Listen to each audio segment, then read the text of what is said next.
திருப்பாவை பாசுரம் 2. வையத்து வாழ்வீர்கள் நாமும் நம் பாவைக்கு செய்யும் கிரிசைகள் கேளீரோ.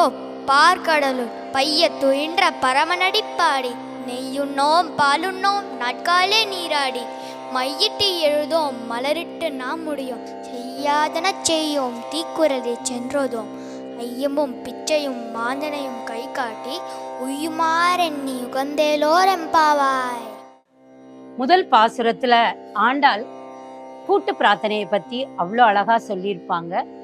இந்த 2வது பாசுரத்துல பாவை நோன்பு எப்படி நோக்கணும், எப்படி இந்த விரதத்தை நாம கடைபிடிக்கணும் அப்படின்றத ரொம்ப அழகா சொல்லியிருப்பாங்க. இந்த நோன்பு நோக்கிறவங்க நெய் உண்ணக்கூடாது, பால் உண்ணக்கூடாது, காலையிலேயே நீராடணும். ஆனா நமக்கான அலங்காரம் எதுவும் பண்ணிக்க கூடாதுன்றாங்க. ஒரு பெண் அப்படின்னாலே பூ வச்சு